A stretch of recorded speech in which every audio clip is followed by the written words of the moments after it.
नमस्कार। शुरू करते हैं आज के प्रमुख खबर से। आज की प्रमुख खबर है चार्टर्ड अकाउंटेंट और कंपनी सेक्रेटरी के लिए। चार्टर्ड अकाउंटेंट और कंपनी सेक्रेटरी के लिए अब नए विश्वस्तरीय संस्थान खोलने की सिफारिश की गई है। विपक्ष का आरोप है मौजूदा संस्थानों की स्वायत्तता भंग कर रही सरकार। देश में आने वाले दिनों में चार्टर्ड अकाउंटेंट्स और कंपनी सेक्रेटरी के लिए भी आईआईटी जैसे विश्वस्तरीय संस्थान खुल सकेंगे।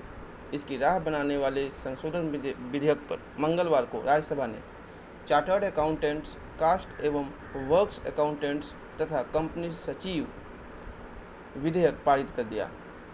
लोकसभा 30 मार्च को पारित कर चुकी है।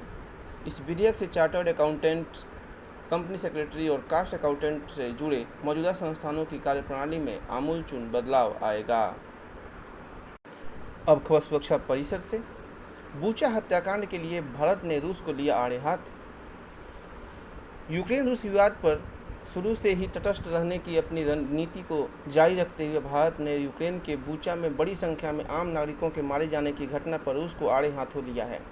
संयुक्त राष्ट्र सुरक्षा परिषद यूएनएससी में यूक्रेन पर बुलाई गई बैठक में भारत ने बूचा में नागरिकों के मारे जाने की घटना को काफ़ी परेशान करने वाला बताया और इसकी स्वतंत्र जांच कराने की मांग की है।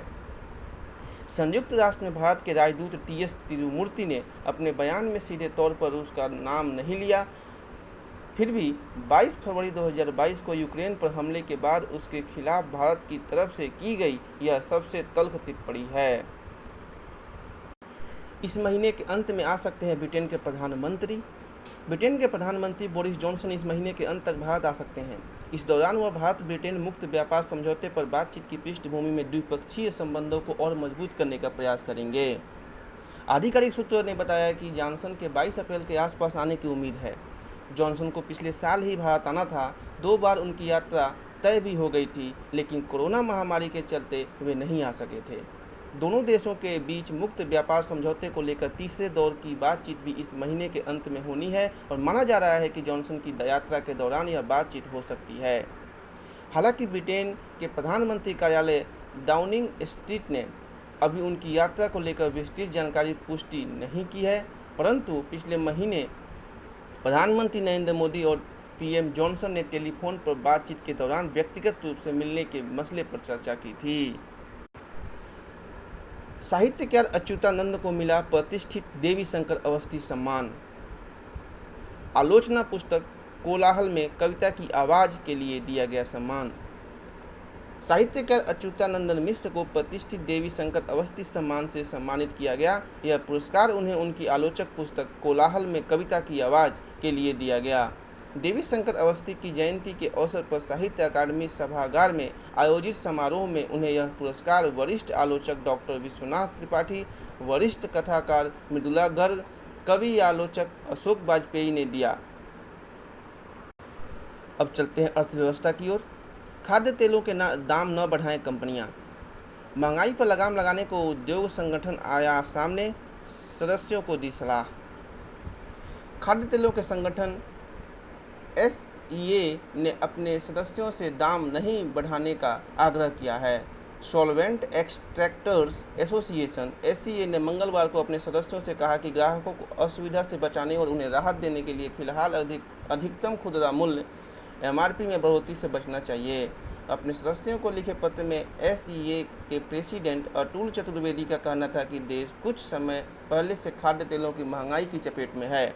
उस पर रूस यूक्रेन युद्ध ने स्थिति को और भयावह बना दिया है। 8 बड़े राज्यों में शुरू हुआ जांच अभियान।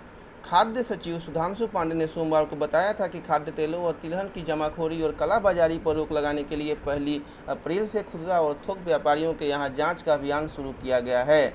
इसके तहत राज्य सरकार के अधिकारियों के सहयोग से केंद्रीय टीम जांच में जुटी है।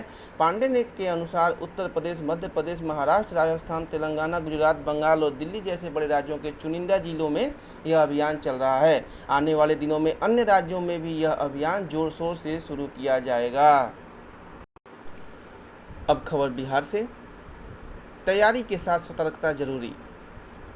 गर्मी आते ही एक्यूट इंसेफ्लाइटिस सिंड्रोम एईएस और जापानी इंसेफ्लाइटिस जेई जैसी बीमारी के खतरे की आशंका प्रबल होने लगी है। बच्चों की जान के लिए खतरा बनी इन दोनों बीमारियों से निपटने के लिए सरकार ने कमर कस ली है। SKMCH स्थित पीकू वार्ड में भर्ती एक और बच्चे में AES की पुष्टि हुई। जनवरी से अब तक 7 बच्चे इलाज के लिए आए हैं, जिसमें 5 स्वस्थ हो गए और 1 की मृत्यु हुई है। AES का सर्वाधिक प्रभाव मुजफ्फरपुर जिले में देखा जाता है। बीते वर्षों में इस बीमारी से 100 से अधिक बच्चों की जान जा चुकी है। अब इस बीमारी से जुड़ी हर तरह की जांच की सुविधा मुजफ्फरपुर के श्री कृष्ण मेडिकल कॉलेज अस्पताल SKMCH में ही मिलेगी। AES की जांच के लिए खून व यूरिन के सैंपल अब पटना व बेंगलुरु नहीं भेजे जाएंगे। इससे रिपोर्ट मिलने में समय की बर्बादी नहीं होगी। अस्पताल में बच्चों के पीकू वार्ड में ही रिसर्च लैब खोली गई है। दक्षिणी पूर्व यूक्रेन में तेज हमले की तैयारी कर रहा रूस। क्यू के मेयर बोले, बंद हो रूस को खून से सेना पैसा भेजने का काम। नरसंहार से आहत क्यू के मेयर विटाली क्लिट्स्को ने पश्चिमी देशों से रूस के प्रति और सख्त कदम उठाने की मांग करते हुए कहा कि रूस के पास जाने वाला खून से रंगा एक एक पैसा बंद होना चाहिए। मेयर ने कहा कि हर यूरो या हर सेंट जो आप रूस से प्राप्त करते हैं या वह आप रूस से हासिल करते हैं उसे बंद कर दें। यह खूनी पैसा है, इस पर यूक्रेनी लोगों का खून लगा है। सुप्रीम कोर्ट ने अविश्वास प्रस्ताव पर नेशनल असेंबली की कार्रवाई की रिकॉर्डिंग मांगी। राजनीतिक व संवैधानिक संकट के भंवर से पाकिस्तान मंगलवार को भी बाहर नहीं आ सका। सुप्रीम कोर्ट ने इमरान सरकार के खिलाफ विपक्ष की अविश्वास प्रस्ताव पर नेशनल असेंबली की कार्रवाई की रिकॉर्डिंग तलब करते हुए सुनवाई बुधवार तक के लिए स्थगित कर दी। रविवार को डिप्टी स्पीकर कासिम खान सूरी ने विपक्ष के अविश्वास प्रस्ताव को इमरान सरकार को अपदस्थ करने की विदेशी साजिश का हिस्सा बताते हुए खारिज कर दिया था। उसकी कुछ ही देर बाद राष्ट्रपति आरिफ अलवी ने प्रधानमंत्री इमरान खान की सिफारिश पर नेशनल असेंबली को भंग कर दिया था। इस मामले पर सुप्रीम कोर्ट ने तत्काल स्वतः संज्ञान लिया था और 3 सदस्यीय पीठ ने रविवार को ही सुनवाई की थी। अब समाचार खेल के मैदान से। IPL में कार्तिक ने ठंडा किया राजस्थान का जोश। RCB 4 विकेट से विजयी। बटलर की पारी नहीं आई रॉयल्स के काम। दिनेश कार्तिक और शाहबाज अहमद के बीच छठे विकेट के लिए 33 गेंदों पर 67 रन की साझेदारी की मदद से रॉयल चैलेंजर्स बेंगलुरु RCB ने मंगलवार को मुंबई के वानखेड़े स्टेडियम में खेले गए IPL मैच में राजस्थान रॉयल्स को 4 विकेट से शिकस्त दी। अब अनुसंधान की ओर रुख करते हैं। न्यूरॉन की कमी से अल्जाइमर पीड़ितों को आती है ज़्यादा सुस्ती। विज्ञानियों ने एक हालिया अध्ययन में पता लगाया है कि अल्जाइमर पीड़ितों की झपकी व सुस्ती के लिए अनिद्रा नहीं बल्कि खास प्रकार की न्यूरॉन में आने वाली गिरावट जिम्मेदार है, जो हमें जगाने व तरोताज़ा रखने में मदद करते हैं। JAM में न्यूरोलॉजी नामक पत्रिका में प्रकाशित अध्ययन में इस बात की भी पुष्टि की गई है कि न्यूरॉन में गिरावट के लिए टाउ प्रोटीन जिम्मेदार है। अध्ययन के अनुसार यह आम धारणा है कि अल्जाइमर पीड़ित रात में ठीक से नींद नहीं ले पाते, जिसके कारण उन्हें दिन में झपकी आती रहती है और वे सुस्त बने रहते हैं। इसके इलाज की सलाह दी जाती है ताकि अल्जाइमर पीड़ित ज़्यादा जाग सकें और तरोताज़ा बने रहें। कुछ सवालों पर डालते हैं नज़र। महात्मा गांधी ने रॉलेट एक्ट के खिलाफ सत्याग्रह कब शुरू किया था?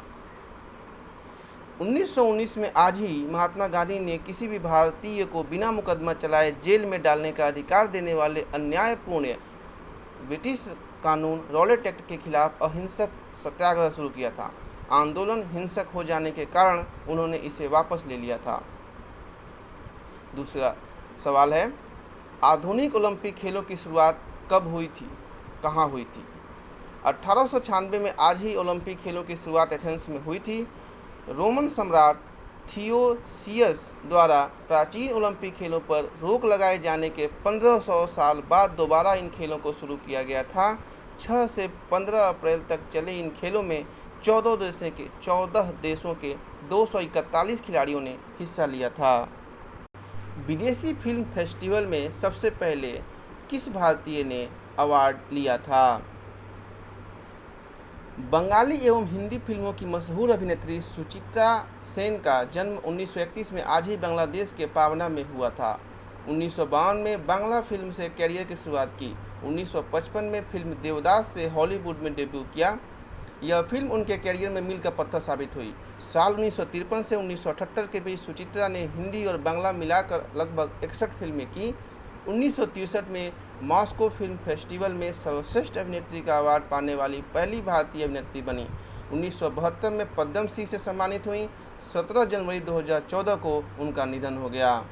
इसी के साथ आज का समाचार यहीं समाप्त हुआ। हरिओम।